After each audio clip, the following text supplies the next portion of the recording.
Hi, everyone, and welcome to episode 145 of the Tick Boot Camp podcast. The title of today's interview is Timing is Everything, an interview with Amanda and Christopher Dahl. My name is Richard Johannesson. And I'm Matt Sabatello. Matt, this is a really beautiful story. We have two people who met as teenagers, got married in their early 20s, both got sick around the same time, went on a lengthy diagnostic journey together, started a parental journey where their child got sick, and the parental journey is what triggered their diagnostic journey to come to an end, and then their healing journey began. Rich, this interview was chock full of information. Amanda and Chris gave us so many Lyme tips and hacks that they learned during their Lyme treatment journey. For example, they talked to us about the full moon and how it impacts people with Lyme disease. We know that the full moon makes our symptoms worse when we have Lyme disease, but Chris and Amanda explain why and what actions we can take to prevent that from happening. We also learned about the use of medically supervised essential oils, and that was a real game changer for Chris and his neurological Lyme disease. We also spoke about energy healing, such as Reiki, and how this brought them into remission and kept them in remission. So, Matt, this story has a beautiful ending where these two people and their son went on this beautiful transformational journey where they're now working professionally as healers, and they're taking all of the experiences that they gained through their healing journey and they're now sharing it with the world. Matt, I'm really excited to introduce Christopher and Amanda Dahl of Dahl Holistic Healing to the Tick Boot Camp community. Hey, Chris and Amanda, welcome to the podcast. Thank you for having us. Thank you for having us. We're really blessed to have you, and we've been stalking you on social media for a long time, so it's great that we finally were able to get you folks onto the podcast. So, Amanda, I'm going to start with you. Can you share with us where you're from? I am from New Hampshire originally, and now we live in San Diego, California. So you went from East Coast to West Coast. Yes. And Chris, where are you from? I was born in Vermont, grew up there as a child, and moved to New Hampshire when I was 13, and spent most of my life there until we moved out here to San Diego. And when you say we, did you folks meet in New Hampshire or did you meet in California? We met in New Hampshire in high school at 15. Wow. So you guys are high school sweethearts. We sure are. Wow. So that's a really cool start to our story. So talk to us about what your experiences were like during your childhood in New Hampshire, because I'm not going to take you back to Vermont because that just seems like it's too long ago. But talk to us about what your experiences were like growing up in New Hampshire. We were, the generation that we grew up in, we played outdoors all the time as young children. I mean, even Chris in Vermont, we were outdoorsy kids. And then when we were teenagers, I mean, there were times that, gosh, we were hiking all weekend up in the White Mountains of New Hampshire and, working teenager jobs and going to school, that kind of thing. And I would say you're pretty average teenager type of stuff.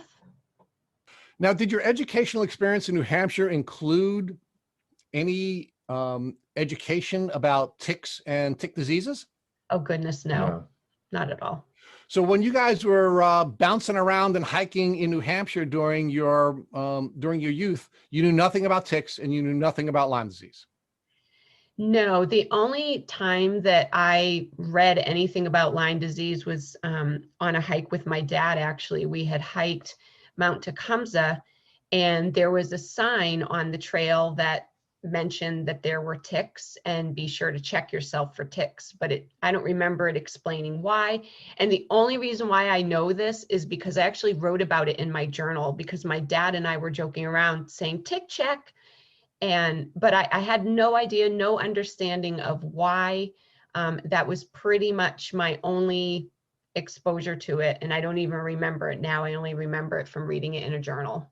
So how old were you when you remembered, actually, let me ask the question differently. How old were you when you journaled that tick sign experience that you saw? I think I was like 17, 18. So other than this one sign that you saw when you were a teenager, you knew nothing at all about ticks or tick diseases? Not at all. So Chris, was your experience the same? Did you know anything about ticks or tick diseases during your youth in either Vermont or New Hampshire? Actually, my best friend in high school, his mother had Lyme disease. That was the first time I had heard the term, but it was one of those things that I'm sure your listeners will identify with. It's like, well, she doesn't look sick. There's nothing you can see on the outside. All I knew is that he told me once that his mom had Lyme disease. that was about my exposure to it until we got it ourselves. Now, did this Lyme disease experience that you had with this family friend, did it put you in a position you understood that was related to coming in contact with ticks, or what was your understanding at that time about Lyme and how you could protect yourself from Lyme disease? I understood because he told me that his mom had gotten a tick bite and that's where it came from. But other than that, it didn't really connect in my brain that ticks were something I needed to watch out for. I don't ever recall having them on me as a child. And I grew up with cow pastures all around me, and we were running through the pastures nonstop. That's where we played. So it was never anything that my family had ever said, oh, and you need to watch out for having ticks, other than, it was something you heard on TV that people pulled off their dogs. Right. So Amanda, what about you? Do you ever recall during your youth having to remove a tick from you? No, neither one of us ever remember being bitten by a tick before we had symptoms, because there was a tick bite after symptoms, but never before that. And we'll get to that. Let's stay with the timeline, which is all right. So we now have Chris and Amanda, high school sweethearts, living the dream of East Coast life. And how did your relationship develop, and how did your lives develop together from your youth as 15-year-old sweethearts? So we were interested in each other in high school, but we were with different people, and we had a great friendship that at the time we just didn't want anything to get in the way with it. When I was 20, I moved down to Florida for a few months. We were separated, but we wrote constantly and we talked on the phone all the time. And that was really when we said, well, wait a second, why aren't we together? And we fell in love with each other, long distance. So she packed up everything she had and moved down to Florida. We were there for a few weeks, decided that Florida was not the place for us as a couple, and we moved back to New Hampshire together. So it took that separation for us to realize and be forced into like, oh, we really are in love with each other. We want to be together. So Chris, what took you down to Florida at that time? My family lives down there, and they were starting a landscaping business. So I went down there to help get it started, and just for something different,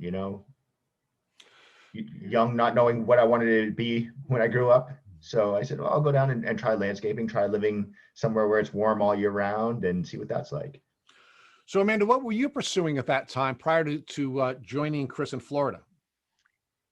I had gone to school to become a travel agent. So I was really living the dream with, just traveling a lot. And, I had never even been on an airplane before I became a travel agent. So it was really exciting to, be jetting off to Miami and looking at cruise ships and, just jetting off around the world. So that was a lot of fun. And then when Chris moved down to Florida, I ended up joining him for a little bit. And then we were like, nope. And we moved back, and I went back into my career as being a travel agent, because thankfully I wasn't gone very long. So they were able to give me my job back. So Chris, when you moved back up to New Hampshire, what type of work were you doing? I was cooking in kitchens. I've always liked to cook, and I did a culinary arts program in high school, and I decided that I wanted to be a chef. So I started working in kitchens in high school and then after high school. So that really allowed me the freedom to kind of have a job anywhere that I went. So when we came back, I was working in one of the bigger kitchens in the town that we lived in. Now, Chris, during the landscaping phase of your career, did you learn anything about ticks or Lyme disease at that phase of your life? No, there wasn't a whole lot of talk about that. In the place we were in Florida, we had bigger, scarier, deadlier things to worry about, getting bitten by fire ants and water snakes and that sort of thing. So that was really where our focus was. Okay. So you did receive some training about how to protect yourself from different types of natural events, but ticks were not one of them. No, but I think the things that we were doing to protect ourselves from those other creatures were also relevant to the ticks. Rolling your pant legs into your socks to make sure that when you're in the marsh, weed whacking, that you're not going to get bitten from your legs down, wearing long sleeves, that sort of thing. Okay. And were you using any type of repellent as well? Not generally. All right, so now let's fast forward. The two of you now move back up to New Hampshire, and how does your life develop together, both personally and professionally?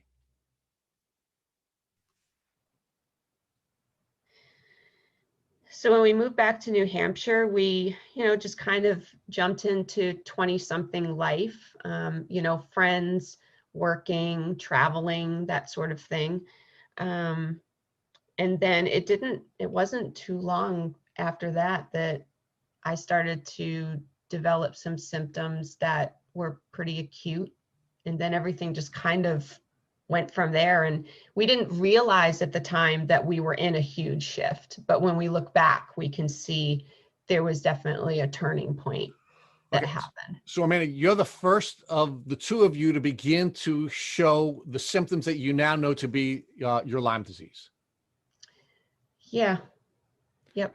How old were you, Amanda, at the time that you started to first show your symptoms? Around 22, I Yeah. think. I mean, I'm about to turn 45, so this was a long time ago. Plus that big chunk of Lyme brain in there. I was around 22, I think, when the symptoms really started to develop. And what were those early symptoms? The first symptom that I had was extreme anxiety. And I also ended up being diagnosed with benign positional vertigo. I was just having these unbelievable dizzy spells that I couldn't get myself out of, and went to see, that was where the journey started with so many doctors. As I'm sure most people with Lyme disease understand, you see several doctors. Because the anxiety didn't really seem to match up with the vertigo. And, so I was told take this anxiety medication. And then I was given another medication for the vertigo. And things went quiet with my health for a very short time. And then, other symptoms started. I'm going to ask you to pause there for a second. Let's talk about how the early symptoms affected you professionally and personally. Let's talk about professionally first. What impact were the anxiety and vertigo having on your career? I was sick every single time I flew in an airplane. Literally, the bag out of the back of the seat, full by the end of the flight. Migraine headaches. The day after flying, I would have a migraine for probably about 24 hours straight. And it was crippling. And the anxiety became more and more crippling, because then it became, oh gosh, I've got to travel. And the anxiety would start, and it just all snowballed from there. Now, you said you were seeing doctors at that time. Did any of your doctors suggest to you that all the flying you were doing was having an impact on your immune health and therefore having an impact on your developing symptoms? No, not at all. So now, how was the developing symptomology impacting your relationship with Chris? Well, we've always been very caring toward each other. So it was, trying to figure out what was happening and what was going on. And the difficult thing at that time of our lives was that we were working very opposite schedules. I was working all day, more of the 9 to 5 gig. And then he was working in a kitchen. So he'd go to work, 3 o'clock in the afternoon, and work sometimes until 1 o'clock in the morning.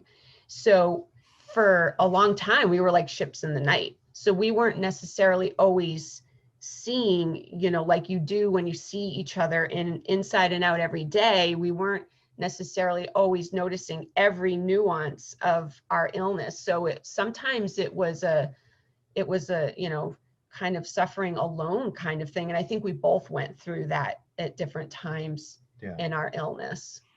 Now, Amanda, do you ever feel like you weren't being actually help us with where you are in your relationship? Were you married at that time? Were you just dating or living together? What was the nature of your relationship at the time that your symptoms began to develop? We were newlyweds. We got married when we were 22.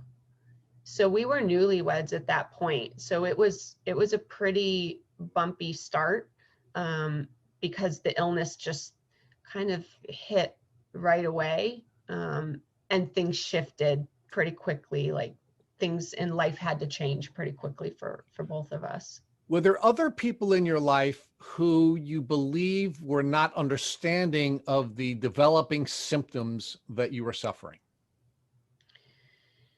Well, at the time, we were never big drinkers. So for us, I think the thing that shifted a little bit was we just became even more vocal with our friends about the fact that we didn't want to go out to bars. You know, it was terrible going out to loud restaurants and bars, the sound sensitivity that a lot of people develop with Lyme, and just everything was so sensory. And, you know, sometimes that was enough to drive you into, you know, what I now know is a flare. But, you know, just being in a loud bar, being around, you know, a big group of people, trying to focus on conversations. So that shifted pretty quickly. As far as family, I always had health problems, even as a small child. I was born with a hole in my heart and, you know, had my first surgery at 4 years old.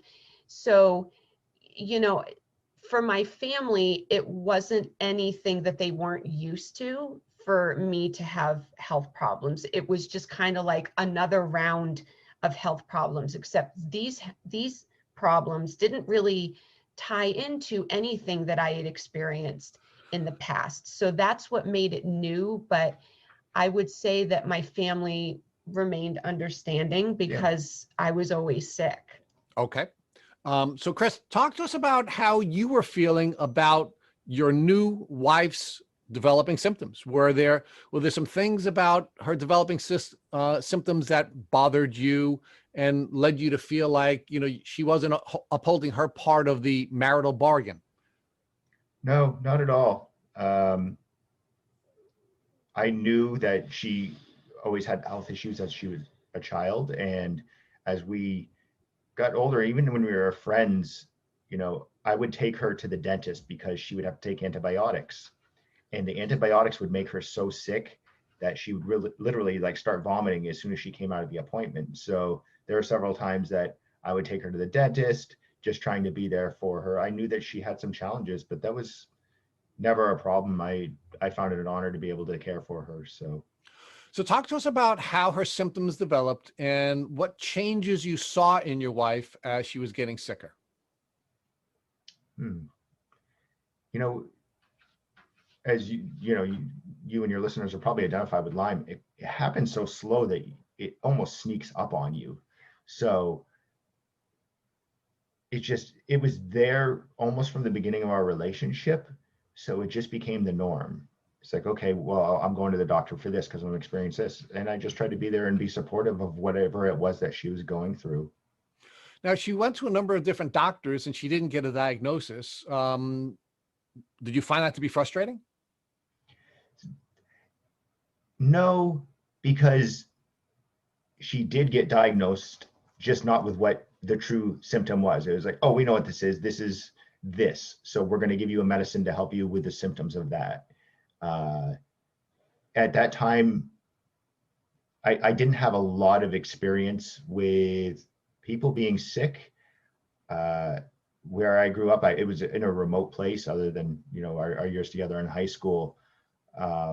I grew up with my grandparents and my mother, and they were very old fashioned. We just didn't go to the doctor a lot. There was something in the cabinet that my grandmother could use to help us to feel better. So when I got with her, she actually was like, no, you need to be going to the doctor more. You need to stay on top of your health. It was just not something that we ever did, you know? Yeah. My mom was a nurse, so Yes. You went to the doctor. Right. I learned a lot about caring for myself from her and her family.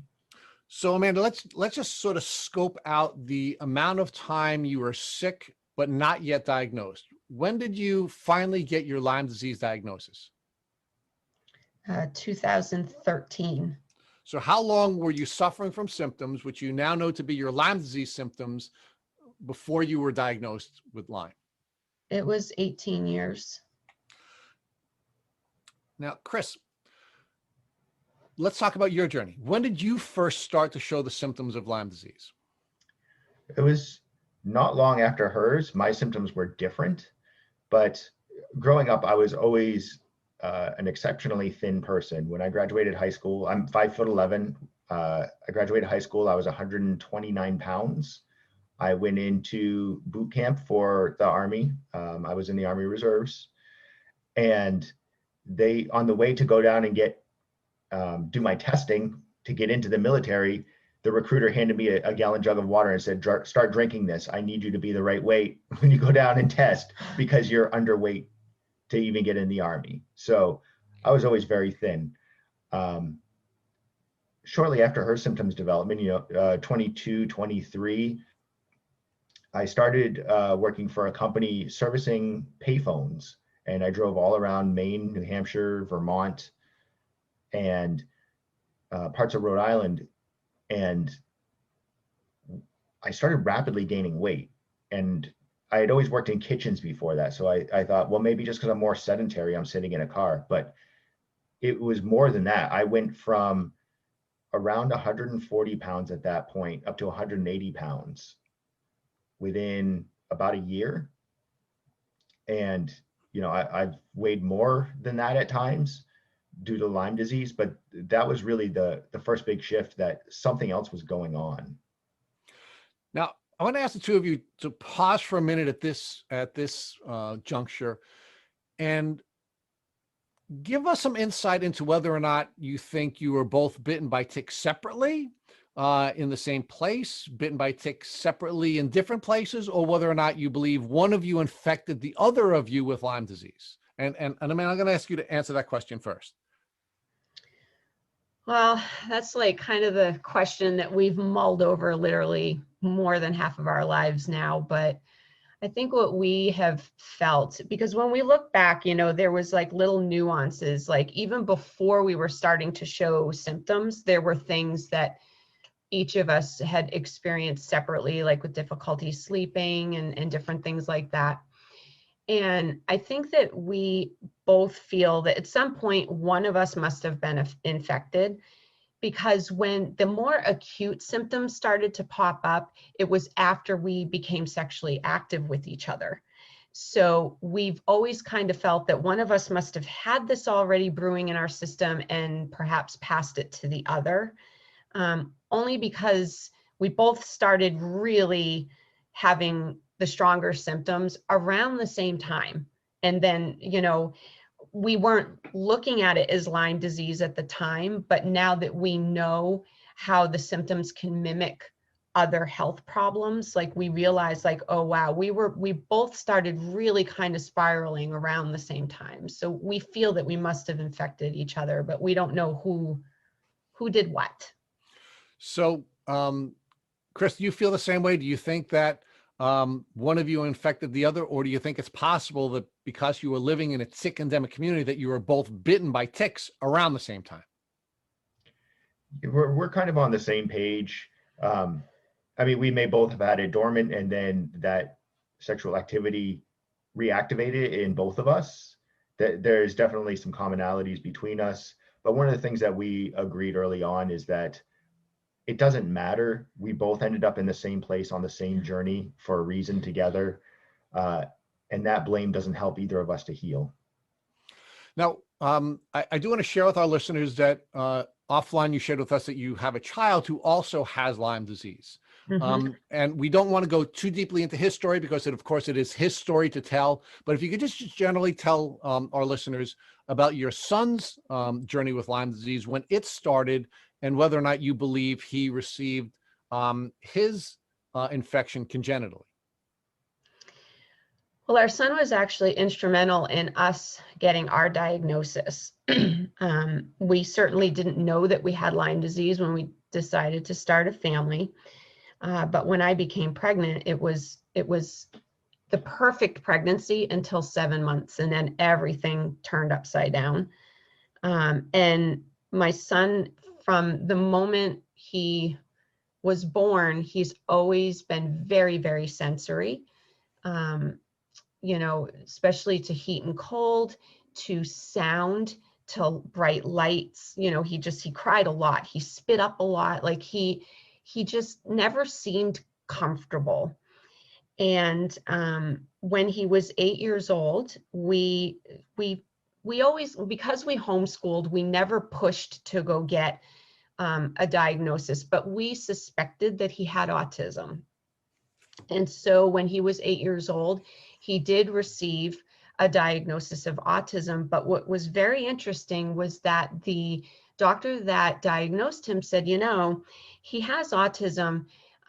It's going to be very interesting to see how he feels once his Lyme disease is treated.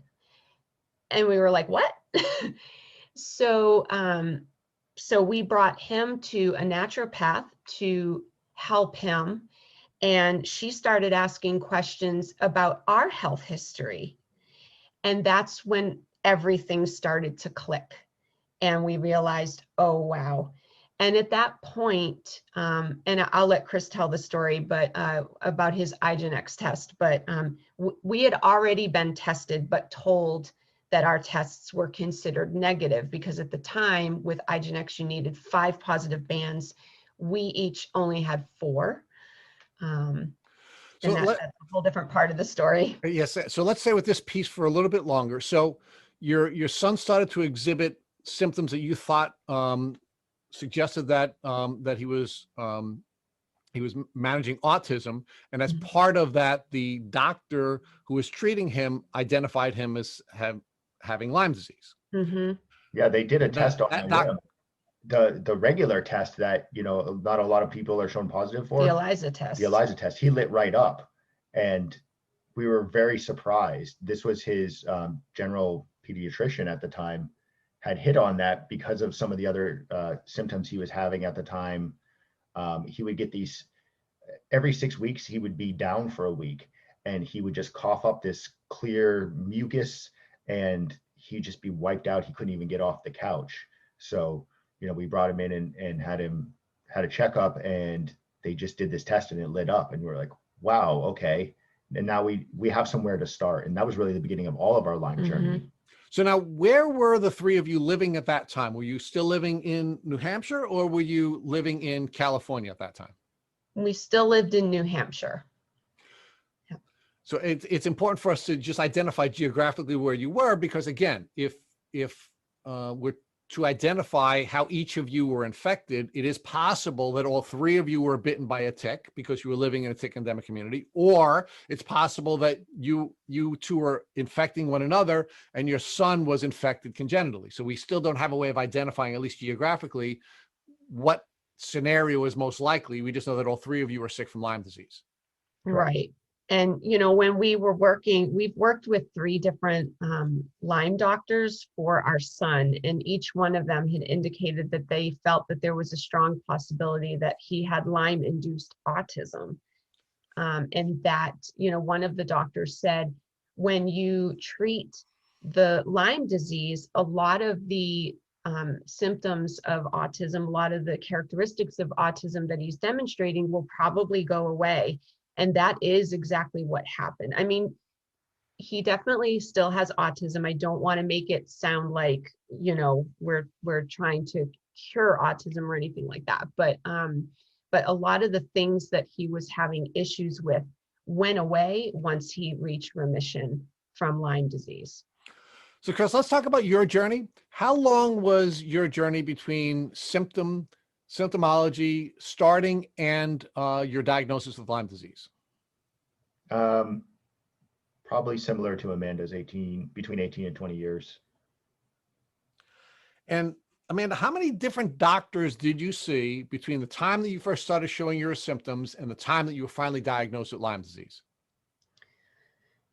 Gosh, I tried counting, Rich. It was at least 20 for all the different things that I was being seen for, you know, because each symptom, each acute symptom, I should say, resulted in seeing a different specialist and having different tests, but nobody was sitting down and looking at the whole picture. When you look at the whole picture as a person with Lyme, it's like, oh, wow, that's very Lyme.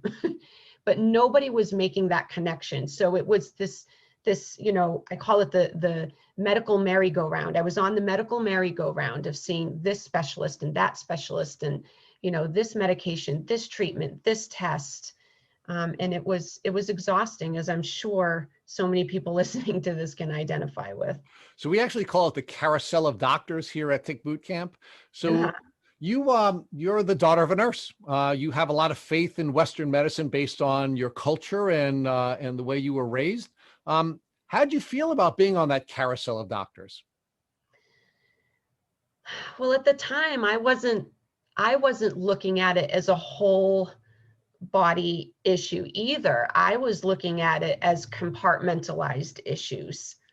So I hadn't made that connection either. And until I started working with a naturopath, who naturopaths approach things differently.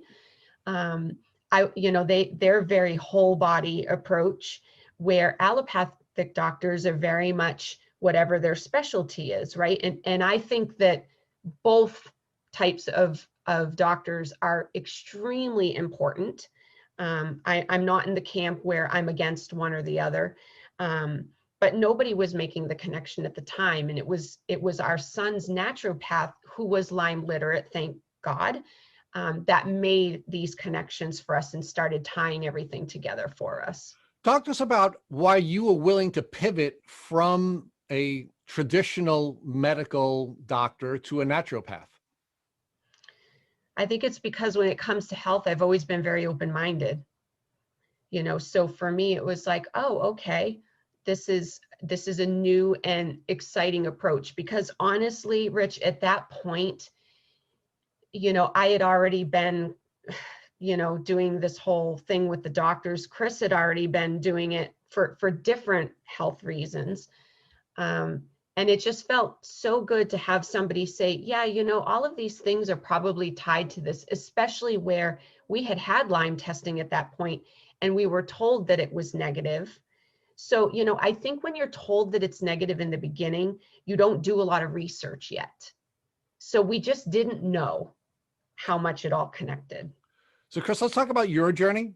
Mhm. You grew up in a rural community and you were certainly in a very different mindset than your wife, she had grown up as the daughter of a nurse. You were the kind of guy whose grandparents and mom would put, rub dirt on the cut and say, "You're better, go move on." So talk about your experience with doctors and how your carousel of doctors developed. So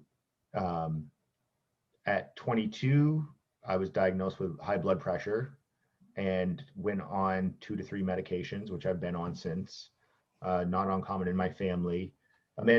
Being with Amanda really brought awareness to how important it is to watch after yourself as far as healthcare.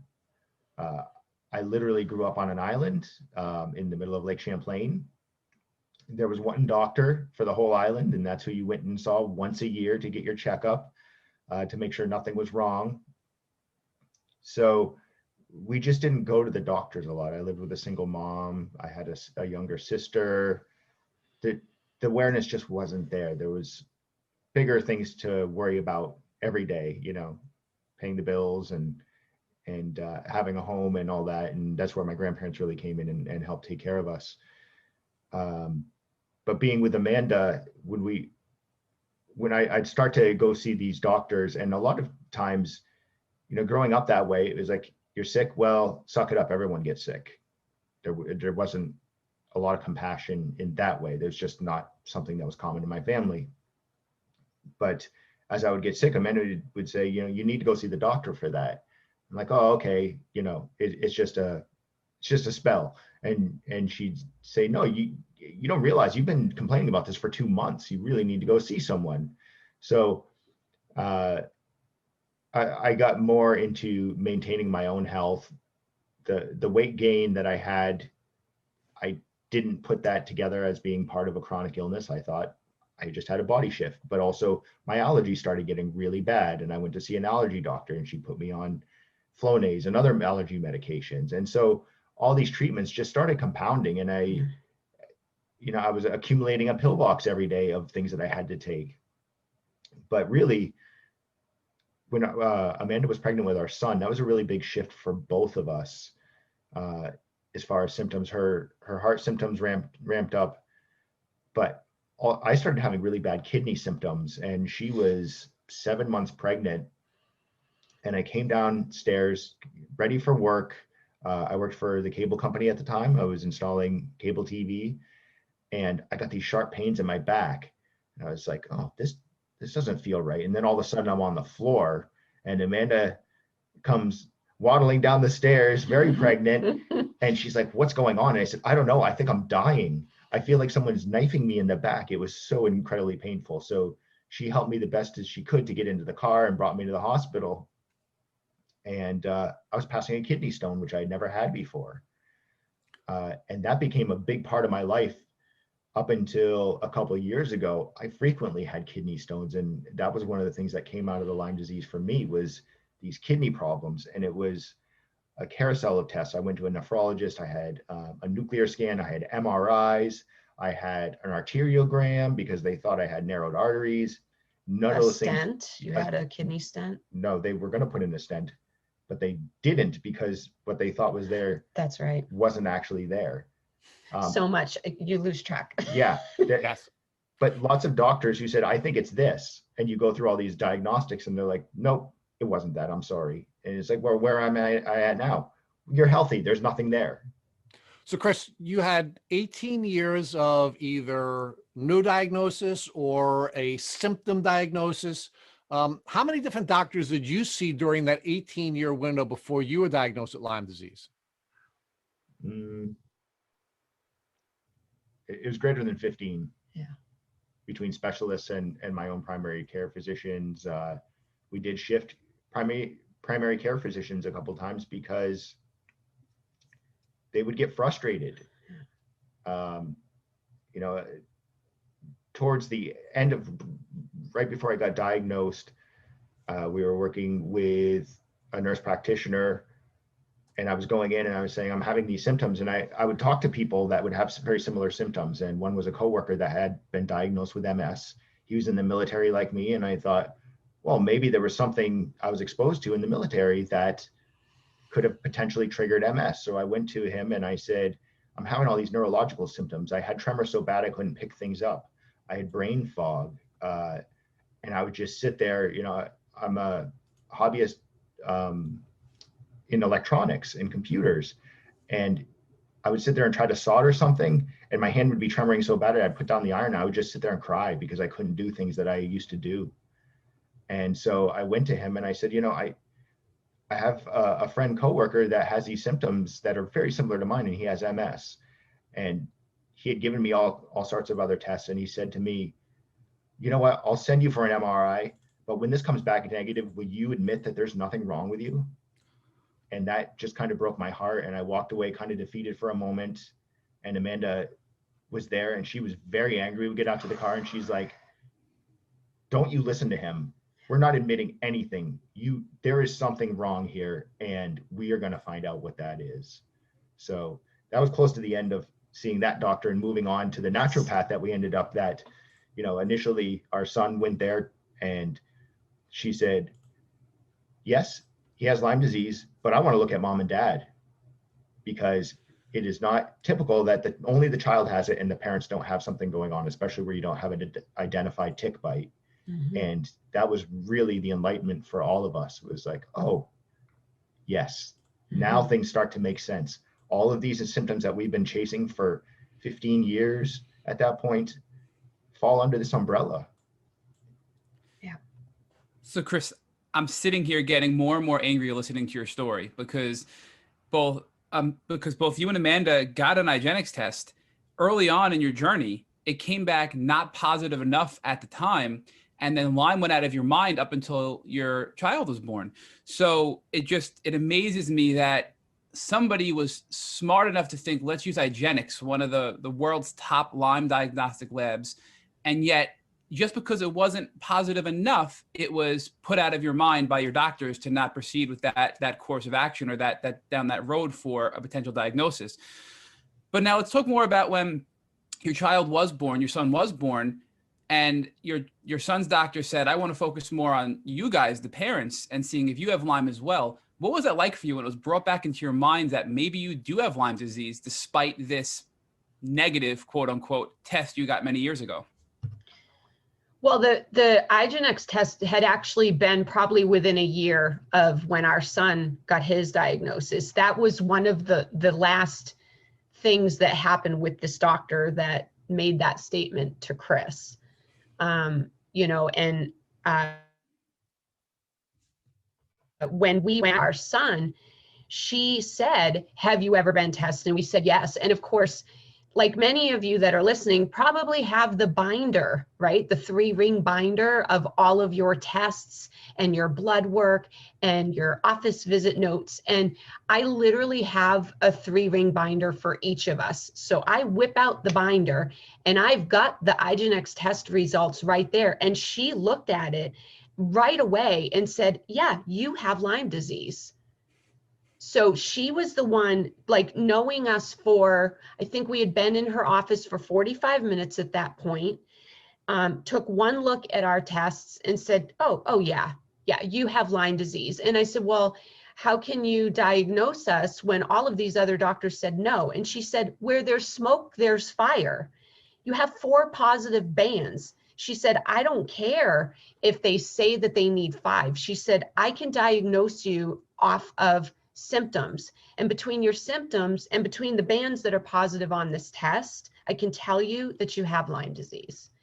And tears of relief, of frustration, because it all came to a head, right? It was that tsunami of emotion that, you know, all of us were feeling at that point. You know, the terror because, oh my gosh, we didn't know a lot about it yet. You know, and our son is affected by this, and you know, what have we done? We started a family, we didn't, you know, like a million emotions ran through me at that one moment. And elation to finally have validation of everything that had been going on, but then the terror and the, oh my God, what do we have in front of us? You know, just that whole wave of emotion. So Amanda, we try to find tips or hacks for people that are at earlier stages of their journey than our guests are. And it seems like from your experience, it took you almost 17 or 18 years to get properly diagnosed, from the time in your early 20s to when you were 37 with your son and your son's naturopathic doctor for your diagnosis. So looking back, if you had to give advice to somebody who's at an earlier stage than you are, would you recommend they seek an alternative health practitioner like a naturopath instead of keeping on this medical merry-go-round of traditional doctors? Not necessarily. Because now I do health coaching for people, and you know, when they come to me and they say, "Look, this is what's been going on," what I tell them to do is to find a Lyme literate doctor. There are Lyme literate MDs and there are Lyme literate NDs. So I tell them, you need to find a Lyme literate doctor and you need to take an appropriate test, not ELISA, not Western blot, because they're not sensitive enough. You need to get yourself tested by a doctor who's knowledgeable with the symptoms, who understands the testing that needs to be done. And I told them, I said, you know, sometimes on your test results, it may still show less bands than are technically required to get a diagnosis. But if you're working with an appropriate Lyme doctor, they can diagnose you off of clinical symptoms. So I really try to drive that point home with people. And a lot of times the resistance is money. And I tell them, look, this is money well spent.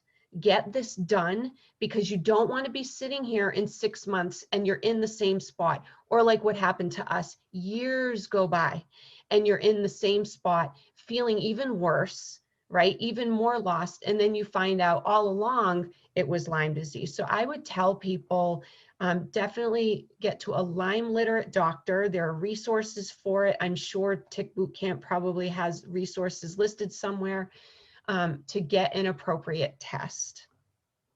Something I want from to this point, mention as well is that, you know, I'm also in computers by trade. You know, I have a technical mind on top of our Reiki and spiritual healing that we do.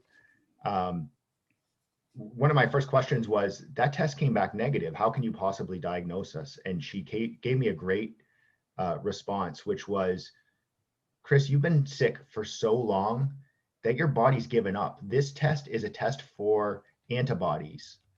And when you're sick long enough, your body's pumping out so many antibodies that aren't doing anything to help you kill off this Lyme and the co-infections. Eventually it's going to get so tired, it's not going to make as many of them.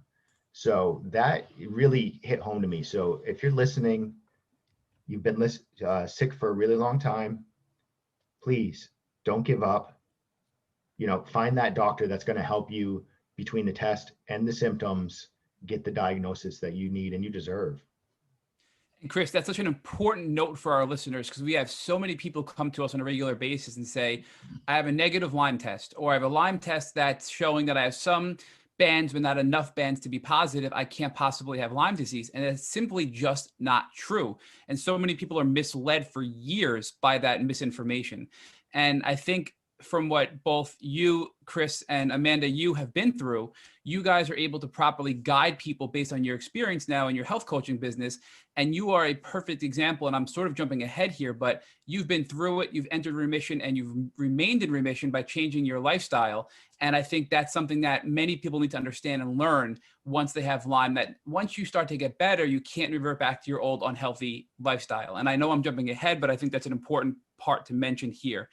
So let's jump into, now you finally have your clinical Lyme diagnosis. Your son is diagnosed with this positive lab work. What do you do to treat your Lyme disease for all three of you? There we go. So when we first started treatment, we were in New Hampshire. And at the time, even naturopaths were still very allopathic in their thinking because of the restrictions that are put on them in certain states. And I understand some of that has changed now. But at the time, they were still diagnosing antibiotics and different things like that. So me, knowing that I had a sensitivity to so many antibiotics and just flat out allergies to the others, I was very hesitant to start treatment. And I understood that somebody had to not be, because at this point I understood what a Herx was. And I understood that somebody had to kind of try to hold up the fort here. So Chris and our son started treatment first. And they were treating, Chris was on 5 different antibiotics a day, twice a day. And our son was on 4 different antibiotics a day, twice a day. Plus they were taking supplements and things like that. And, it remained like that. So that was the end of 2013. And it remained like that until we moved. Now we moved to California. We were here by the middle of 2014. So we didn't treat in New Hampshire that long before we moved to the West Coast and connected with a different doctor who was a naturopath. Naturopathic medicine on the West Coast was very different than the East Coast. And California in general is very different from everywhere else because, medicine here is very different. There's a lot, I feel like there was a lot more options for alternative treatments. So when we got here, we shifted our treatment a bit. And then I eventually started treating as well, going a more natural route. And then we eventually got the guys off of antibiotics and went a more natural route. So Chris, can you talk to us about what it was like going on the 5 different antibiotics for your Lyme disease? Was it an immediate Herxheimer reaction? And do you think it was even worth it? Yes, it was worth it. Yes, I got very, very sick. There's just so much die-off from all those antibiotics that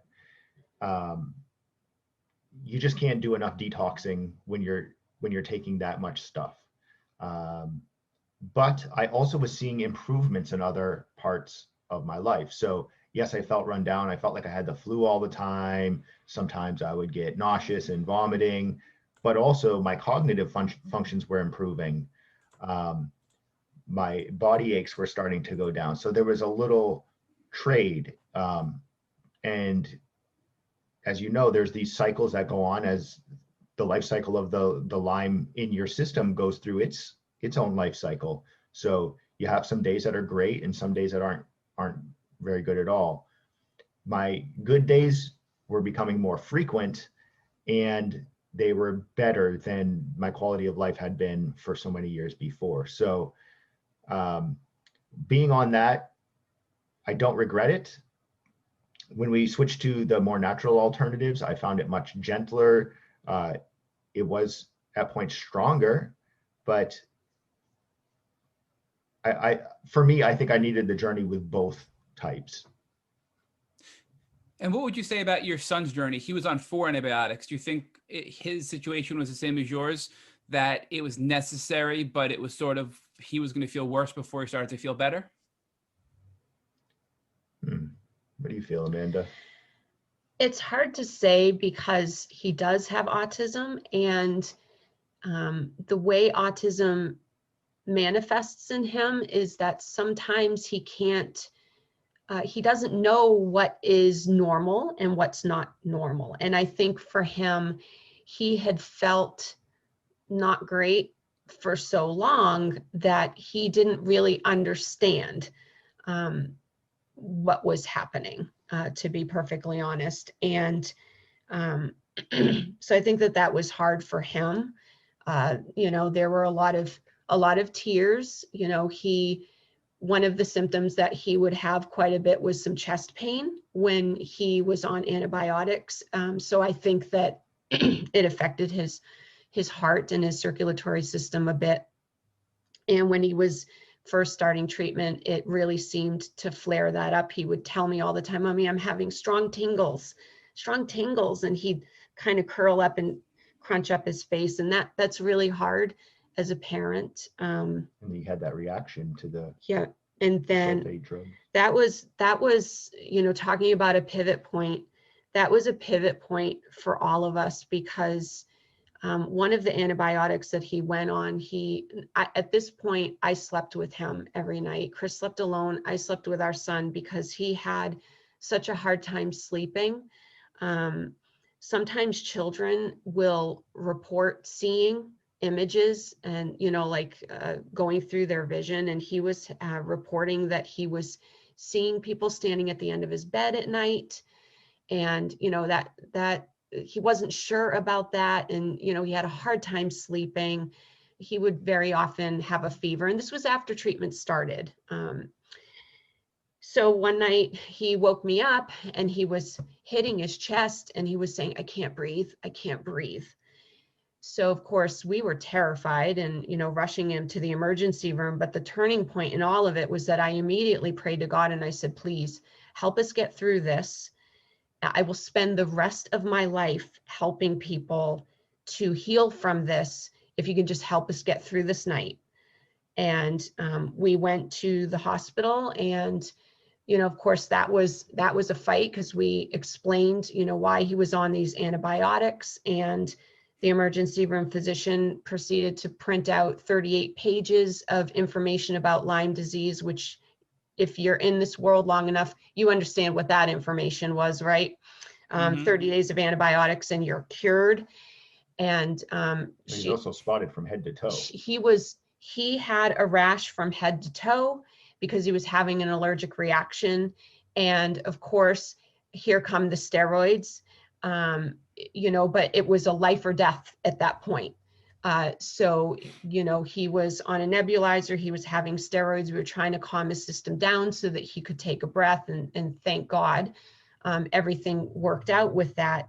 But, it was an argument. It was an argument with the emergency room staff. Let's not fight about Lyme disease right now. That's not what I'm here for. I'm here because my son is having an allergic reaction and he can't breathe. Just please help him to breathe.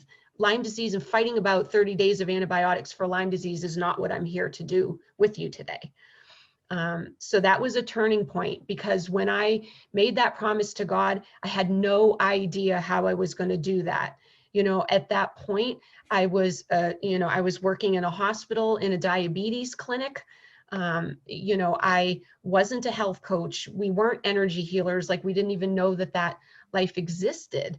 So that was really a turning point, and where I just doubled down and recommitted that I was going to do everything that I could to get my family better, learn all that I could so that I could bring that information out to the world and help others. Because at that point, we knew how serious Lyme disease is and what a tragedy it is in the world right now about how Lyme people are treated, the diagnosis process, and the fact that there is no standard of care, that everybody is a different formula for treatment. Like, we understood the gravity of that, and it just became our mission. Like, we need to do something about this. There's clearly major foreshadowing going on here with this story. But before we get there, Chris, do you recall the antibiotics that you were on, the 5 different types of antibiotics that you were on? Oh gosh. I know it was a while ago. So I can't even remember them all. we probably have them in a box out in our dining Yeah. room. No worries there. We can't remember. Yep, no worries there. So the other, one of them. Yeah. so yeah, probably doxycycline, right, was one of the most common oral antibiotics. Maybe azithromycin potentially is another one. That was in there. Is rifampin Maybe one of them? Rifampin for Rifampin. a while. Minocycline, anything like that? Yeah, I mean, between the two of them, they were on slightly different ones too, because our son was young, so there were some that he couldn't take yet, protecting the teeth and all of that stuff. But yeah, I mean, I have the list, but Lyme brain, 3 people sick.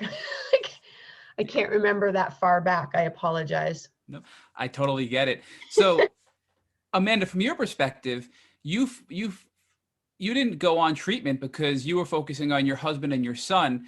And how was your health throughout all this while you were working with your husband and your son?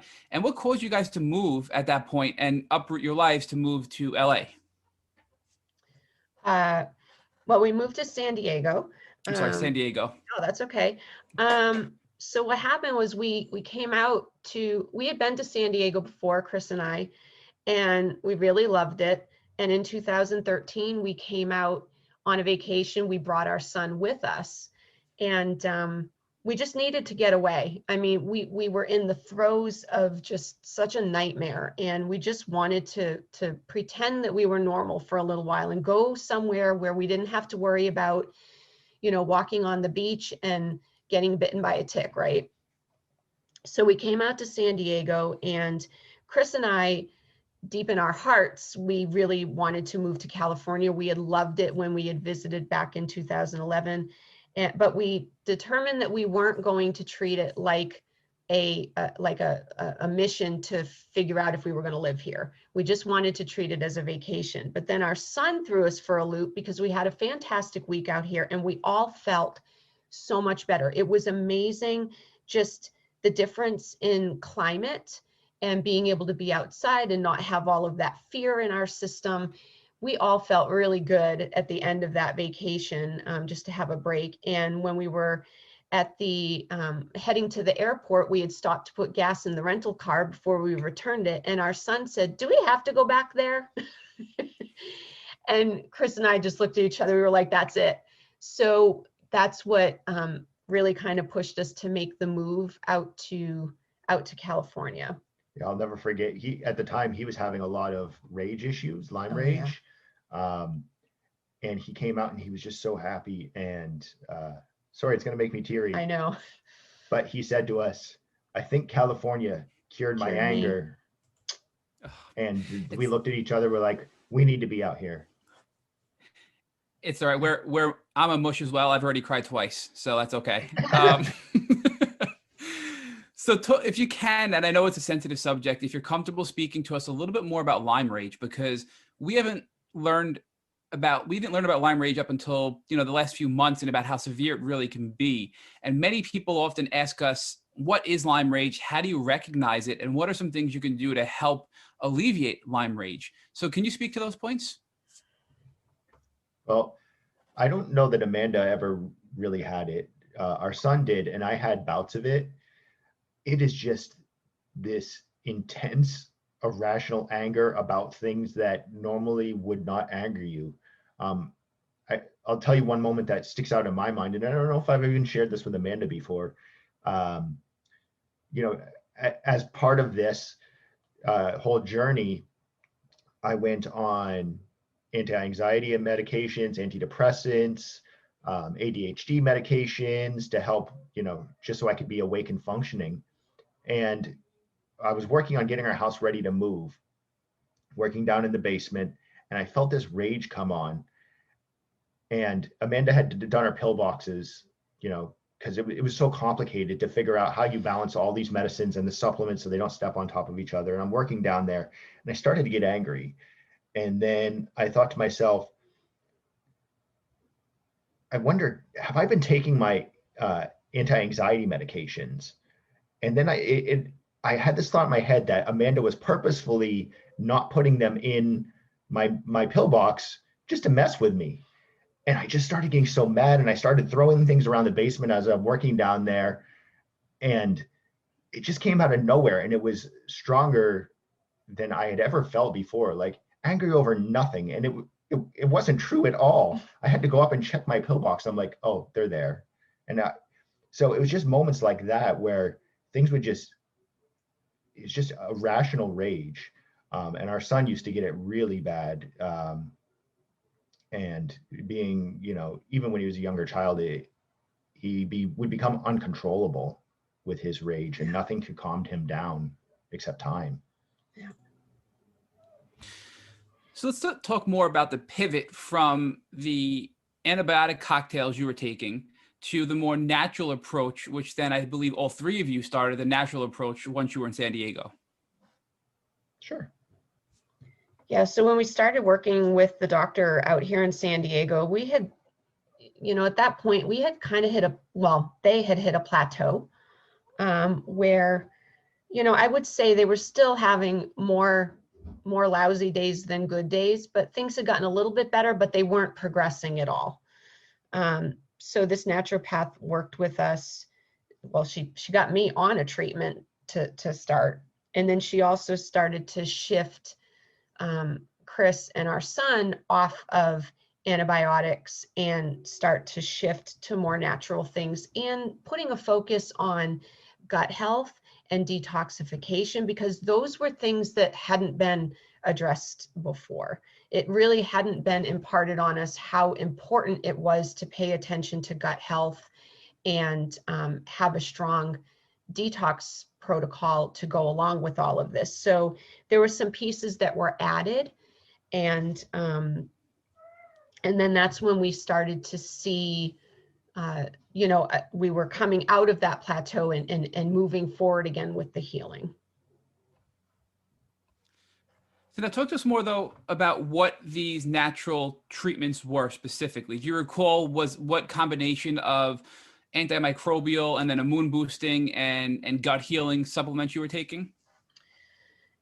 Yeah, so we switched, and all three of us started doing an essential oil protocol, which I know that there's several protocols floating around there on the internet, but at the time it was relatively new that people were talking about using essential oils. Especially we did them internally, which is definitely something that you have to do under the direction of a doctor if you want to go that route. But we started doing the essential oils internally, and that was really the antimicrobial piece of things. There are also oils that help with anxiety and digestion, so we started to implement some of those. We were also starting to use herbal tinctures for different things, and honestly, I can't even remember all of the ones at this time, because this was, again, back in like 2014, 15. And, using vitamins and being strategic about when you take things, right? Because a lot of times doctors will hand you the list of supplements or medications or whatever they want you to take, and they'll say, take this 3 times a day and take this twice a day. But they don't always necessarily give you what times of day and before or after meals, or, make sure you're taking charcoal at least 2 hours away from anything else. Like, but then all of a sudden we had a doctor that was a little bit more cognizant of all of that. So it's like we had more of a recipe, right? And then that's when we started to see a lot of progression, because we were paying close attention to all those different pieces. We were paying attention to the detox, to the gut health, to the anxiety, to the Lyme rage, and then how were we feeling overall? Were we feeling the symptoms go down? Because, when you have certain co-infections, you kind of know after a while which co-infection you're feeling in your system. Like, if you're getting, a lot of itchy skin, around your waist, it's probably Bartonella. And, if you're, you kind of just learn what you're working on. So then I kind of modified our treatment a little bit. And I started realizing, because I journaled, I had a medical journal. I've always kept a medical journal since being a kid, because again, mom's a nurse. And it really helps to see patterns. So I was looking at my medical journal and I realized that my migraine headaches were corresponding to the moon, full moon, new moon. And I noticed that we were all flaring more during the full moon and the new moon.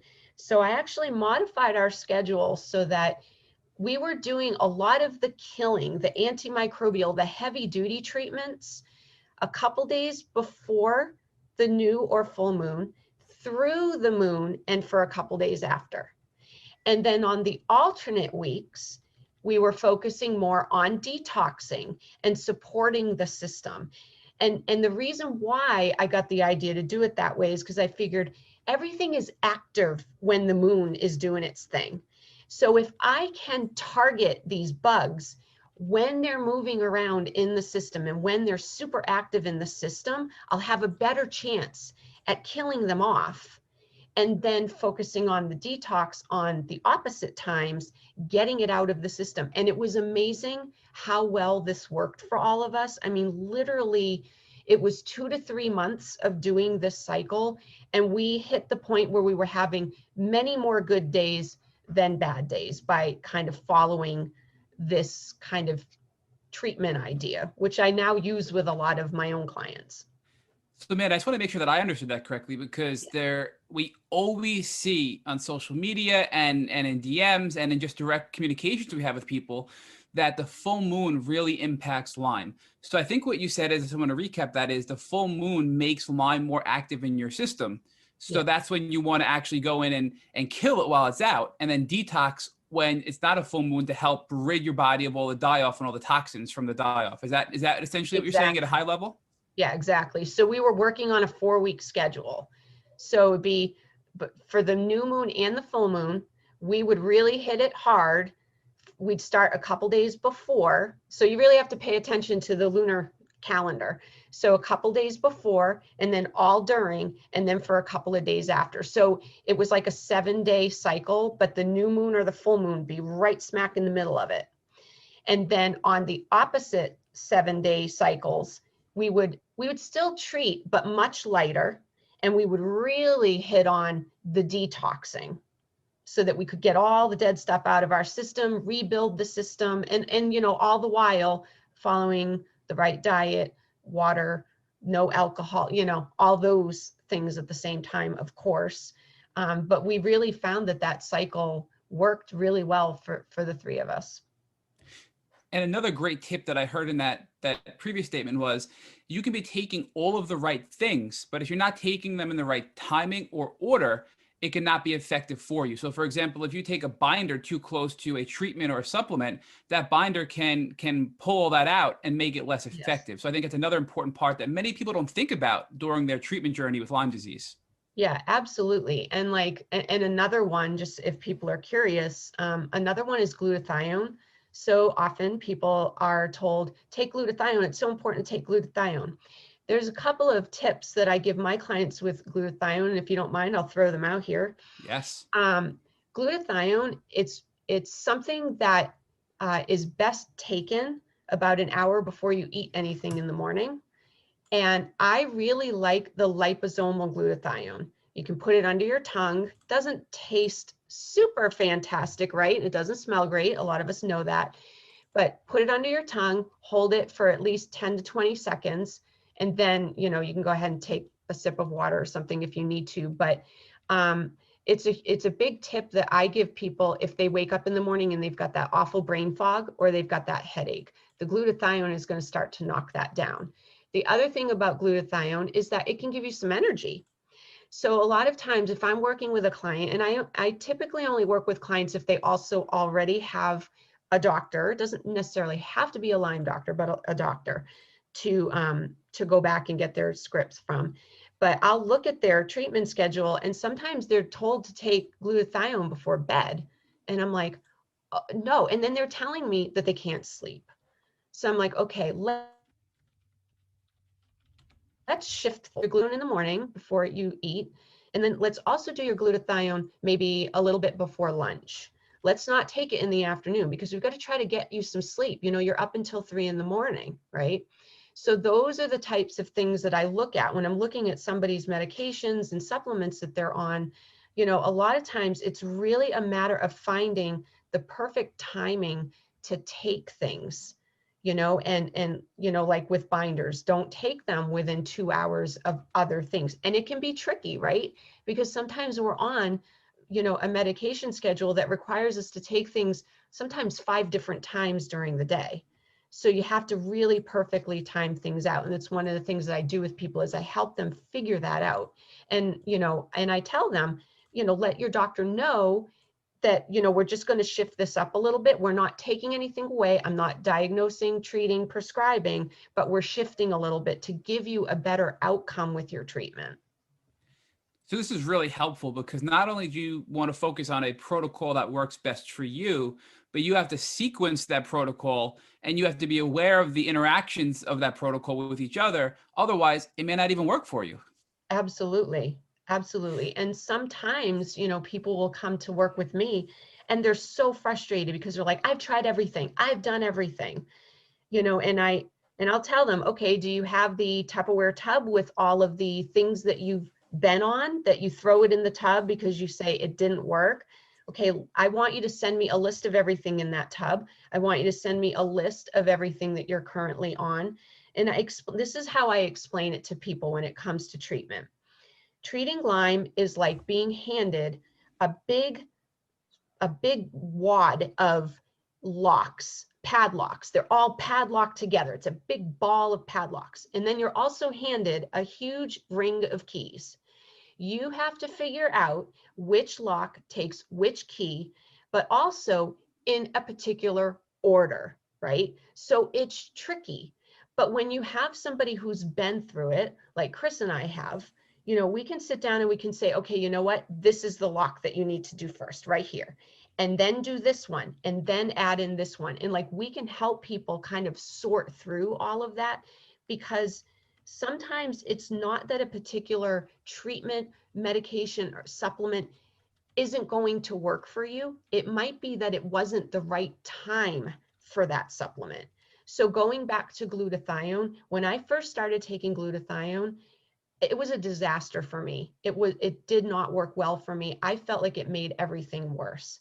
And then in talking to clients and kind of tracking things, I found that a lot of people, if they had a very active Babesia infection and it was early in their treatment and they were trying to take glutathione, it didn't seem to work very well for them.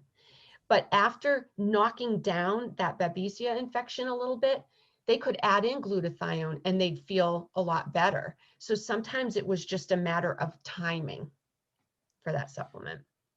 So let's talk a little bit more about essential oils and ingesting essential oils, because even I have asked this question numerous times to people that sell Young Living and a wide variety of other types of essential oil products. There's so much information out there on the internet that's conflicting about the safety of ingesting essential oils. So can you speak first to the safety of ingesting essential oils with all this, you know, conflicting information out there? Sure. So before deciding that you're going to go that route, I think it's important to know that it can cause allergic reactions in people, right? It is very concentrated. Essential oils are very concentrated.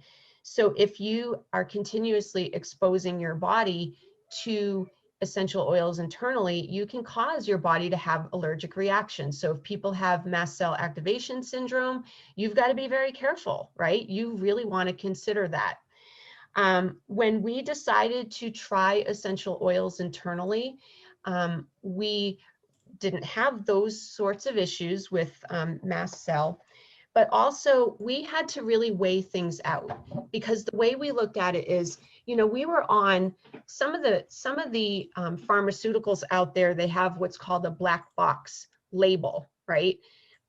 And those are medications that have some pretty dire reactions to them that can cause you to die. So they call them black box warnings. We were on some of those. So when we were weighing, okay, we want to take essential oils and we understand that it can cause some side effects, we weighed it against what we were already doing. And for us, it was a decision of, well, you know what, we're already doing something that's very risky. So why not give this a try? I think that it is a decision that everybody needs to think long and hard about. And I also think that it is very important to find a practitioner who understands how these oils work in the body, how to prescribe them, and they have experience with them. There are doctors out there who have experience with essential oils. And I recommend, if you want to go that route, to very closely work with a doctor who understands that. I don't recommend trying to go it alone. I don't recommend, going to one of the MLM reps and asking them to give you the protocol and guide you through it. I think that it's really something that you have to go with a professional on. So now for those that are listening that want to pursue this route and work with potentially somebody like you and their doctor to explore essential oils in their healing journey, can we talk more about the different types of oils and how they can be used to treat Lyme if they're ingested? Do you mean like the specific oil and what it does? Yes, please. Okay. So a lot of people have heard about using like oregano oil. Oregano is a very broad spectrum antibiotic oil. So a lot of people will use that. The thing about oregano, as well as clove, because clove is another one that is used in Lyme treatment, is that they are what's called hot oils.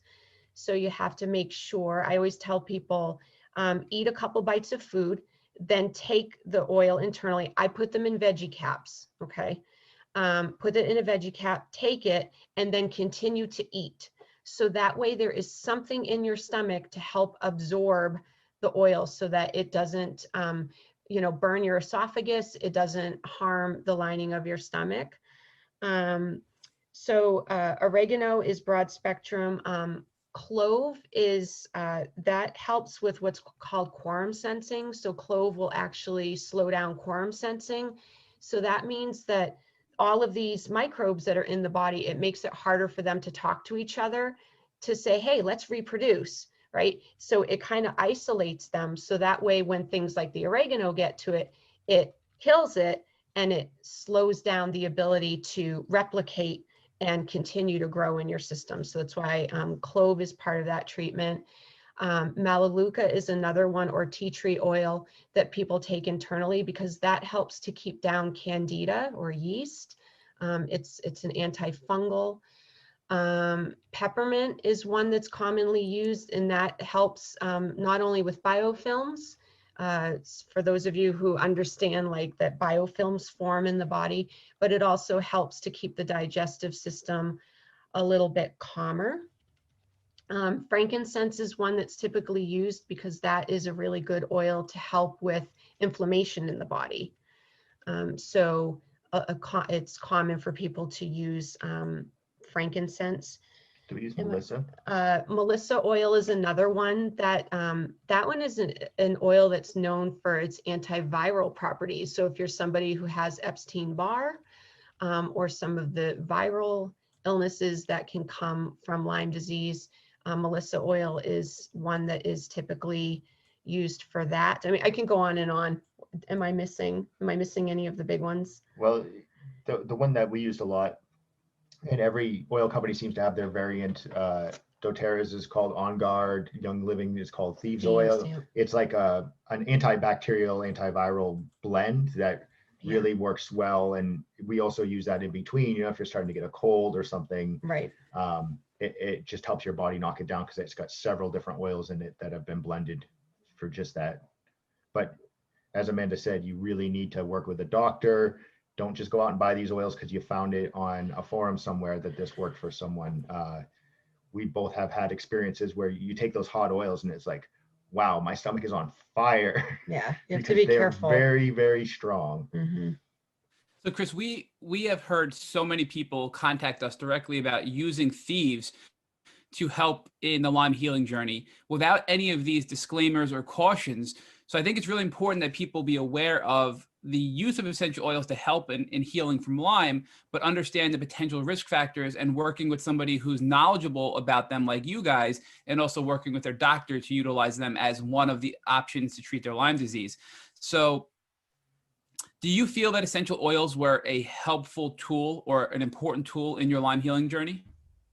Yes, absolutely, 100%. They're what got us there Yeah. to the remission in the end.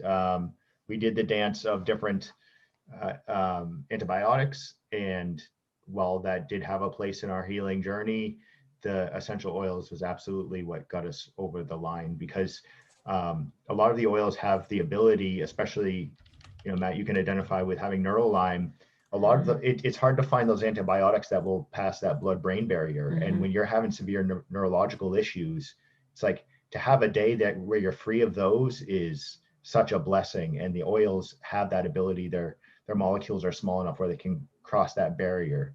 So for me, that's really what cleared up a lot of my neural Lyme symptoms. And Chris, I think that's a really important tip for other people that may be listening. There are many people that we've spoken with that have been on the cusp of exploring IV antibiotics because oral antibiotics just couldn't really effectively break that blood-brain barrier. So Chris, would you, based on your neural Lyme experience, recommend people explore essential oils first before exploring an IV antibiotic protocol? From my own experience, I don't want to discourage anybody from doing what they feel is right, but I will tell you, one of my best friends, this was right before we got diagnosed, one of my best friends that I worked with, he would come in once a month, a nurse would come in and put in a new PICC line in his arm, and he had 3 giant syringes of antibiotics that he would inject directly into his heart, and he'd have to take them out and warm them. I saw what Lyme did to his life. Again, it's making me teary just thinking about it. And, him and I had very similar experiences with symptoms. I was able to get it past those symptoms without the Lymes and never had to have a line put directly into my heart. So for me, I would say that it's worth trying. Mm-hmm. If you can find a doctor that will help you get through it, it's worth trying, because just watching what he went through with all those antibiotics and, just the complications that can come from injecting things right into your heart, especially as we're not medical professionals. Right. So. Was there anything else that all 3 of you had done from a holistic and naturopathic standpoint once you made that pivot from the antibiotics to the more naturopathic approach to heal from Lyme? The energy healing, and that's really what brought us into the business that we shared together today. Amanda really brought us down that path. She was part of a mom's group, and she had found this person that works, she's a massage therapist, and she works with people that are chronically ill, end of life, cancer, seniors who are in end of life. And we decided to start getting massages, to help open up the lymph and open those channels and help to drain. And the person, when she started working with us, she had just learned Reiki, and I'll let Amanda tell the story, because she's the one who really kind of brought us into that part of our journey. Yeah, so she came over to do a massage, and it was unlike any massage that I had ever had before. I was, I think we all kind of know what the expectation is of a massage. It feels nice and, warms up your muscles and all of that. but I was feeling like these amazing waves of energy going through my body. I was seeing colors, I was seeing images going through my field of vision, and it was beautiful and it was amazing.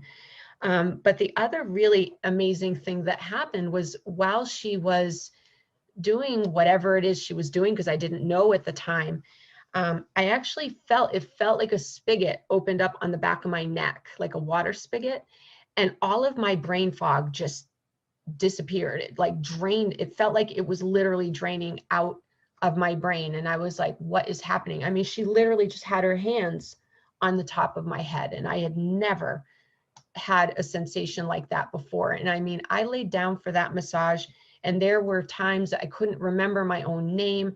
You know, everything, like we play that game of charades because you can't remember the word for something so common, and you're pointing, and you know, I was doing that kind of thing all the time. And I got up from that massage and I was like, oh my gosh, like it was like my memories had come back and I remembered words again. And it was amazing. And I said, okay, I said, that was a wonderful massage and my muscles feel great and everything, but what else was going on?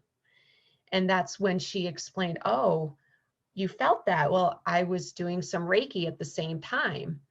And that was kind of the beginning of another pivot point in our journey with Lyme treatment. So before Rich explores energy healing and how you've used your experience to create your business to help other people suffering from Lyme and other conditions, I just want to conclude my part of this podcast episode by asking you how you're feeling today. And it's very obvious you guys are doing very well. But if you could just give us an assessment of your overall health today as we speak today.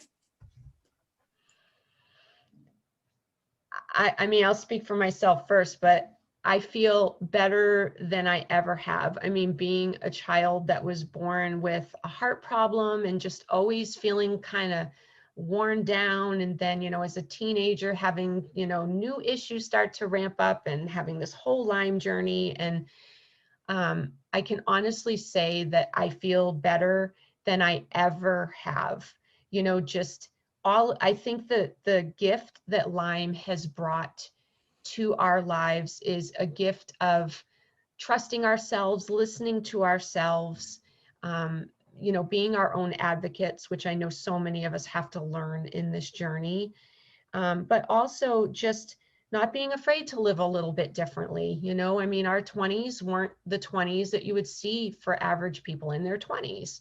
You know, we weren't doing the bars and the drinking and all of that kind of stuff. I mean, we were traveling and then eventually treating all of this, but just to feel better than ever has been amazing. And I just feel, you know, I'm about to turn 45 years old, and to feel better in my mid 40s than I did as a teenager and in my 20s has just been absolutely amazing. And I'll let Chris say his. Same here. You know, that all of our journey,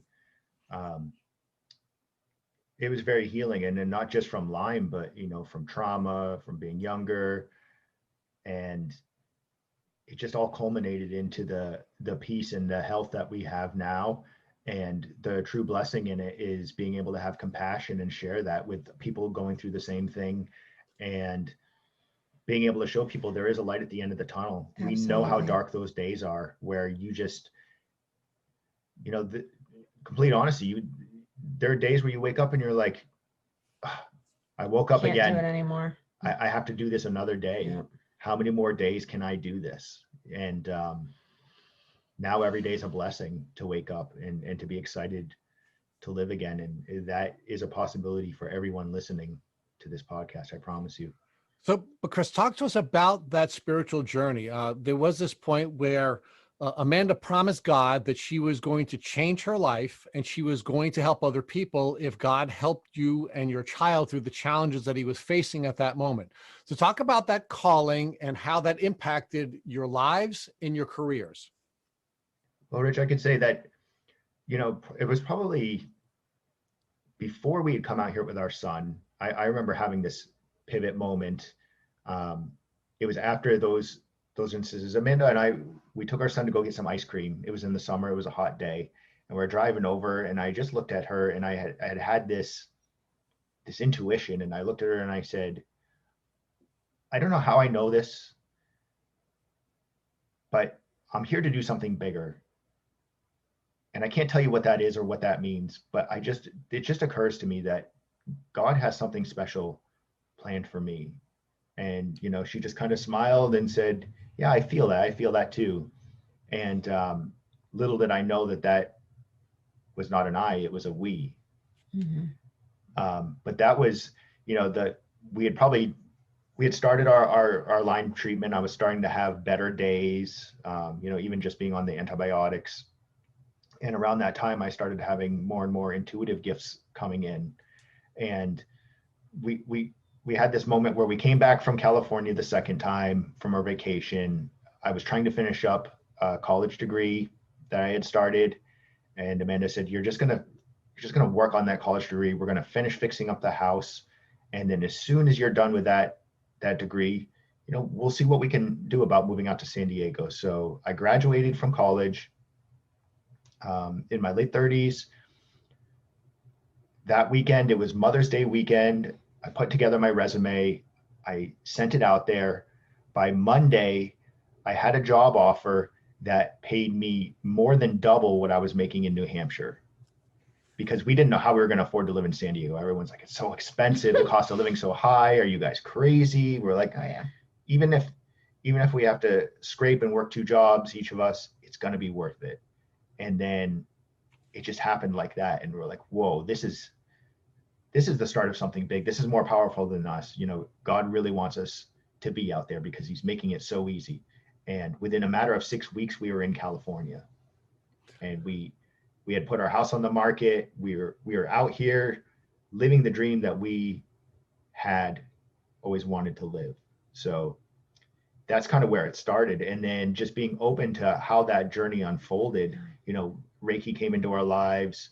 We realized what a huge part of our healing journey that was, and then being able to share that with other people, not only for healing the Lyme, but for healing trauma. It really cemented our faith in our Creator, and just being able to share that gift with other people. And to live in service. Yeah, really to be in service. That is a huge part of our healing is being able to give back, and it gives it purpose. Being sick wasn't a punishment. I didn't do something wrong. I didn't deserve it. It actually taught me something, and I'm able to turn that around and use it to help other people in the same position. It's just a beautiful circle.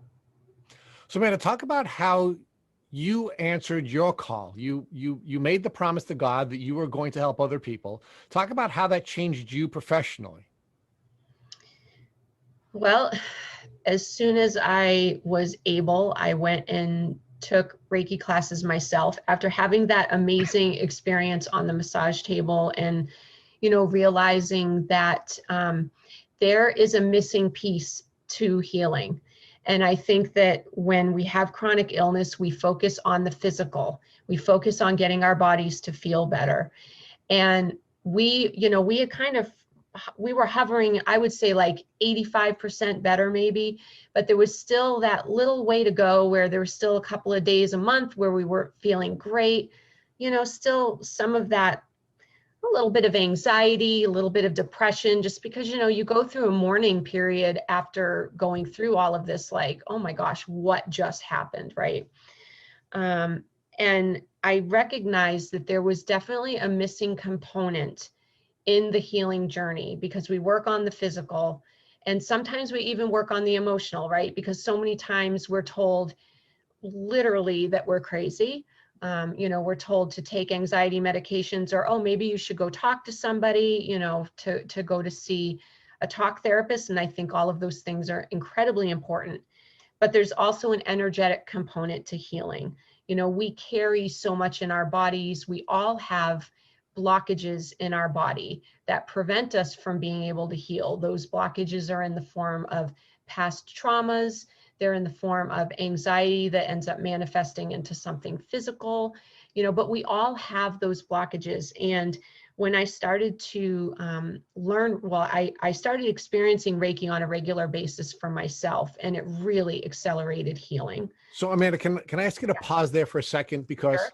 those of us who have grown up in a traditional Western society sort of Yes. have this woo-woo feeling about Reiki. So can you give us a description of what Reiki is and how you ultimately became acquainted with the philosophy and how that caused you to heal or enhance your healing? Sure. So Reiki is a Japanese energy healing technique. It's also used for relaxation. It doesn't have any religious affiliation. So a lot of times that's something that is good for people to know, because they feel like, oh, you have to have a particular faith, and you don't. People of all religions all over the world, and people that, are atheists and agnostic, practice Reiki. Anybody can do it. And it really works off of the principles of quantum physics. So, when you study the atom in school, you're taught that there's the nucleus and the protons, electrons, neutrons, and then there's the space in between. And that space in between is, dark matter, the quantum matter. So when you are trained to use Reiki, you're actually trained to move this quantum energy field and tap into somebody else through their human energy field, or the quantum energy that's around them. So it's actually pretty scientific. Some people call that quantum energy, they call that source energy, universal energy. Some people call it God. It really doesn't matter. We're all playing with the same energy here. So when we go in and we work with people using Reiki, we're actually tapping into that energy that's flowing through their body, and we can detect where these blockages are because we can see that the energy isn't flowing through. So then we use techniques that we learn to help that energy to shift or to break apart and move, those blockages. So that way the energy can flow completely through the body. And this can be done in person or from a distance, because we're working with quantum energy. So, that quantum energy doesn't necessarily know a specific linear time or distance. It doesn't understand those things because it's quantum energy. So we can use that to help anybody. So Amanda, you said you can see when there are blockages. How do you see or identify those blockages? Yeah, that's where my intuition really comes into it. I can just sense it in their body, because as I'm trying to move energy, and I'm not giving them my energy, I'm using quantum energies, but as I'm trying to move that energy through their body, I can feel that there's resistance. And sometimes I can even see it with my just using my senses. I can see that energy isn't moving. And what will you do, or what have you been trained to do to help the energy that is blocked to move? It's part of the Reiki techniques. Yeah. Really kind of identifying why it's there. Is it something tied to their physical, or is it something tied to their emotional? We think of only what we can see and discern with our five senses, but really our complete being is much like an iceberg. That your physical is the 30% that's sticking out of the water, but 60% of your makeup, your emotional and your energetic bodies are the parts that you can't see, but they're all there. We all have the ability to work on them, to heal them, and also to store trauma. They're almost like a database that stores this trauma. So, I've worked with a therapist before that, she was talking about doing regressions for people, and she's had people that were victims of abuse where they start talking about abuse that they suffered where they were slapped. And when they start to get into that trauma, the therapist said she could see a handprint where they were slapped during that trauma. So they were bringing that energy back, and the physical body started to manifest that energy because she was connecting them back to that point where that trauma happened. So what we're doing is, in a more gentle manner, trying to go back to where those traumas were, whether it is, trauma from the Lyme disease or something else, and removing those blockages. And some, practitioners discern that in different ways. We get kind of feedback. You might feel some heat or like a push back on your hands, like when you take two magnets and you push the same pole together, you get that resistance. That's kind of what we're feeling for intuitively on the people, to find where those blockages are. And then we just apply energy, and it's just laying our hands on.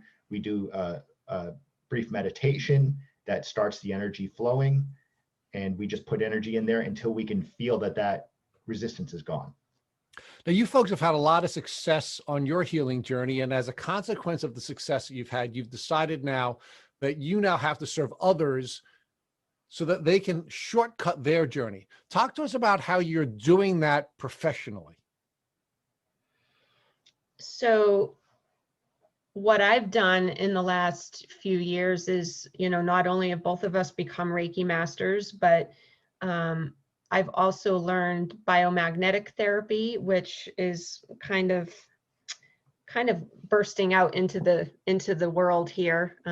But living so close to Mexico, it's something that originated in Mexico. So a lot of people in Southern California use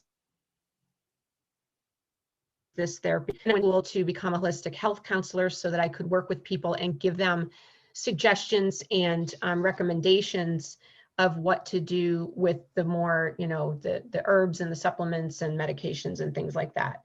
So I kind of bundled all of this together so that when I'm working with clients, I can talk to them about not only like the medical side, but I can also talk to them about the energetic side and, what else is going on, to help them to not have to go through all of those steps that we had to go through. Like if we had energy healing in the beginning, I don't think that our journey would have been nearly as long, because, we all hold so much in our bodies that a medication isn't going to make that go away, right? We've all had lousy things happen to us or traumas that we're holding on to, and energy healing is really the way to move through that. And then, so many times when you're receiving energy work, all of a sudden you'll notice like, oh, my medications feel like they're working better, or, my brain fog isn't so heavy. So it's really become a part of my and Chris's mission to help people to understand how important it is to pay attention to the energetic component when you are healing, because you can do all of these medications and supplements and it's going to get you better to a point, but it might not necessarily get you to a full, strong remission. So, Amanda, if folks wanted to work with you, how would they locate you, and how would they be able to work out an arrangement where they could be coached by you folks? Sure. So our website is dahlholistichealth.com, and that's DAHL, holistichealth.com. We're also very active on Instagram. Dahl Holistic Health is our handle on Instagram. And then also Clubhouse. I don't know if you folks are on Clubhouse yet, but I'm on Clubhouse and I've been giving talks over on Clubhouse as well. My handle over there is just Amanda Dahl. But we are very open. We have a Facebook page. So really, like whatever method people prefer to connect with us is fine with us. You can even send me a direct email, amanda@dahlholistichealth.com. We're very individualized in our approach. Some people want nothing to do with the energy work in the beginning. They only want to talk about the health coaching stuff. That is fine. We also offer, Christopher does soul coaching, which is, I can let him explain about that, but that's another tool that we use with people, because a lot of times there is a crisis of faith that might be going on during this, or people need help re-entering regular life after going through something like this, because Lyme disease and chronic illness in general can be very isolating. A lot of times we have a lot of people that don't believe us, they fall out of our lives. But honestly, that can also be a gift, because you don't need those people around you when you are trying to heal. But we help you to like reintegrate back into life. So we really take a very individualized approach. So many times we find that clients have lost their sovereignty over their own thoughts and ideas about what they want their treatment to be, about what they want their life in remission to be. So one of the very first questions that I always ask people is, where are you in this journey, and what do you want, and what feels good for you? Because so many times in this whole thing, nobody asks them that, and they feel like they're just kind of riding the wave of whatever a doctor tells them to do or how a family member makes them feel. And it's really all about bringing people back to themselves and their own energetic sovereignty in their journey of healing. So Chris, can you share with us before I ask our final question about soul coaching and what role that played in your healing? Sure. So soul coaching is just a discussion that we have, and it is individualized to whatever the person wants to talk about. But generally, it has to do with, a lot of times I get people called to work with me that have gifts that they were born with that they have never acknowledged to themselves, or maybe need some help sorting out. In my own journey, I was on my mother's side, there's a lot of sensitive people. By sensitive, I mean people that maybe can feel that there are people on the other side trying to communicate with them, or angels, or something else. And they're just trying to figure out, I'm getting these intuitive messages. What does it mean? So we have a discussion, and I use my intuition to help hone in on getting some answers on what they're looking for, or even just to acknowledge and confirm that what they're experiencing is real. I've worked with children, I've worked with adults. It can feel very alone because you don't know who you can talk with about these things. Are people going to think I'm crazy? None of that stuff is off limits with us. Those things are very real to us. And by the time I end up working with people, it's usually because that's coming forward in their life and they're meant to do something with it. I call them gifts. It's a gift to be able to have that level of sensitivity. And generally, there are other things that have happened to them in their lives that have brought them to empathy, either trauma or some other situations that have played into these gifts and them developing. And so we talk about why they have them and how they're supposed to share them with the world.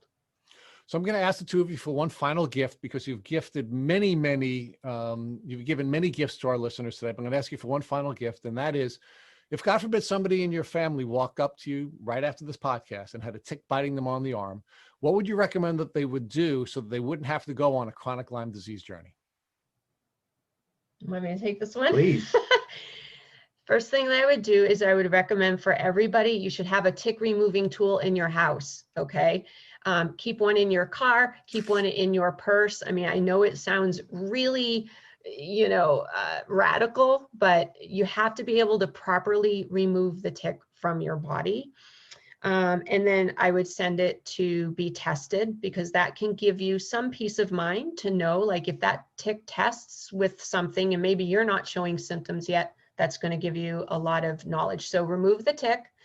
The very next thing I would do is save it in a container, but you want to also address the bite. So I would recommend washing the bite. For us, we always keep essential oils on hand so that we can jump right back into our protocol. We haven't been bitten by a tick since remission, but we would take essential oils, use magnets on the bite to get that down, and just make sure that we're continuing to do all of the lifestyle things that we do to maintain the best health that we can. And then we would send the tick off to be tested just to see what's up there. Now, if essential oils aren't your jam, the other thing that people can do after removing the tick and saving the tick and washing the bite, be persistent to talk to your doctor and try to get on some kind of treatment immediately, whether you know what's going on, whether you know you have Lyme or not. Get on antibiotics right away. I believe that they typically prescribe doxycycline for 30 days. If you have a tick bite, I would do that. And the other thing is, if you get the bullseye rash, okay, and this is a big misconception. People say, oh, well, if you have a rash, let's just see what happens. No, if you have that rash, it means that that tick has Lyme disease. So please, please don't ignore that rash. If you go to a doctor with that rash and they say that that's not Lyme, let's see what happens, then hightail it to another doctor as fast as possible, because you need to start treatment immediately, so that you don't have to go through 18 years of what we went through. So, man, I have a couple of follow-up questions, and that is, what essential oils would you use if you were bitten by a tick? And talk to us about the magnets and how you would use the magnets. The essential oils that I would probably use, like on the outside of the tick bite, I would probably use lavender, because it's got a lot of good properties in it to keep the swelling down and, you know, just kind of contain everything. That would probably be my first one. I mean, if somebody doesn't know, you know, all of the ins and outs of Lyme disease, they might be a little hesitant. I wouldn't necessarily jump into taking oils internally. The way that we use magnets, I mean, we worked with a biomagnetic therapy practitioner, and I am a practitioner, so I know like where to use the magnets. So it'd be hard to tell somebody how to use the magnets if they didn't have any formalized training, but you could go and work with a biomagnetic practitioner. I can also do that virtually. So it's another service that I can do. I want to thank you all for listening to the Tick Bootcamp interview with our guests, Amanda and Christopher Dahl. To our listeners, we have a call to action. First, if you'd like to learn more about Amanda and Christopher Dahl and their Lyme disease journey, please visit their Instagram page at Dahl Holistic Health. Second, if you enjoyed this episode of the Tick Bootcamp podcast, please share with your friends by using the social media buttons you see at the bottom of the post. Third, we here at Tick Bootcamp has created the Tick Bite Blueprint, which has been inspired by past guests on this podcast. We urge you to visit our website at www.tickbootcamp.com to view the blueprint. Please note we would appreciate any input or any helpful improvements you would like to offer. Fourth, don't forget to subscribe to this podcast on iTunes, Google Podcasts, or Spotify to get your automatic episode updates of our Tick Bootcamp podcast. And finally, please take a minute to leave us an honest review and rating on iTunes or our website. As always, we thank you for listening.